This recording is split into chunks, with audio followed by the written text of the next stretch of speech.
Well, welcome back to K-Nation. Earlier in the show, we told you we would break down K-State women's tournament bid, and we have a special guest here today for that. That's right. Joe Lenardi really wanted to be on the show. Instead, Zach DeLoach of the Manhattan Mercury is here. You've been on the K-State women's basketball beat all year, even last year, correct me if I'm wrong.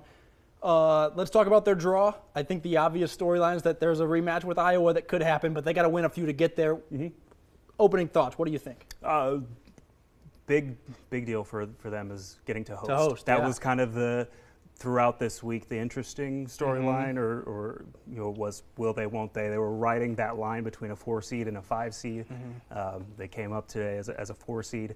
We kind of thought that maybe it was because Gonzaga would get bumped off the 4 line, but it's actually Colorado who got bumped off the 4 line, and Colorado is coming to Manhattan as a 5 seed.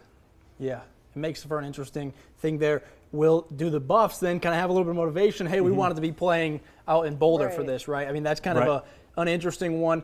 When we look at the matchup for K-State, I don't know how much film you've watched on their opponents yet. What stands out to you about not necessarily their first round game, but just their region and who they might play? Well, Portland is interesting because the reason we thought Gonzaga might get bumped was because they lost to Portland in the West Coast Conference Championship game. So Portland's obviously, familiar with what it takes to slay a giant. And then Colorado is a team that really announced itself this season by beating LSU by a lot at the start of the season, defending national champion. And then Drake is the 12 seed that Colorado will play. And, they've won a lot of games this year. They kind of live and die by the 3. They shot, I think, 49 3-pointers in their conference semifinal game. If that's a team that K-State gets to match up with, I think K-State's 3-point defense is going to benefit them. And the fact that they have that one girl, Ioka. Yeah, that's right. Yeah. But, that's all down the road. You got to, coaches would say, you got to take care of Portland one first. game at a time. Yeah, well, for sure. With how good this region is, how big of a deal is it from your perspective for the Cats to be at home? It's absolutely huge. K-State's so good at home. They're 15-1 this season. They were pretty good at home last year as well.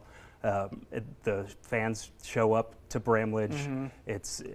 I know it's something that the players really wanted. They love playing in Bramlage, getting that community support.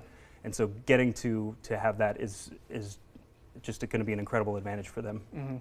Let's talk about Iowa in case it happens. Not many teams beat Caitlin Clark in the Iowa Hawkeyes. K-State did it, but I want to remind people they did so in Iowa City. Talk to me about that. What is it about K-State and Iowa? Are they just in their heads, or why do they match up well? They seem to match up well, and K-State also beat Iowa last year without Ioka when Iowa still had Caitlin Clark, and they did also lose to Iowa earlier this year too. I don't know what it is. They just seem to match well, and they get up to play big games. Right. Let's talk about the season outlook as a whole. I think that 20-1 was the start to the season. Since then, I'm by no means saying they haven't been good, but they haven't been the 20-1 team that was ranked number 2 in the country. What's been different? They lost Lee, they got her back, and they seem to struggle to find their groove once she got back on the court. For sure. I think that losing Lee totally changes how K-State has to play. They don't have someone they can just plug into Lee's role. So it definitely changed the way that they played without her. Then they got her back, and they have to change back to how they played before before her injury. When she's that impactful, it's an adjustment to go from just we don't have this player who can score 61. Right. And as Coach Mitty said today after their watch party was that she hasn't been able to practice very much coming back from injury, which means the players around her haven't gotten to practice much with her. And she's playing with injuries in both ankles. And there's a big difference between being healthy enough to play and being 100% healthy. Absolutely. Zach, we appreciate your time. Perhaps we'll get you back on here if they make a little bit of run in March. I don't know if you guys have noticed, I think my chair's been getting lower and lower this whole interview. We're going to go to break before I'm sitting on the floor, but more K-Nation comes your way right after this timeout.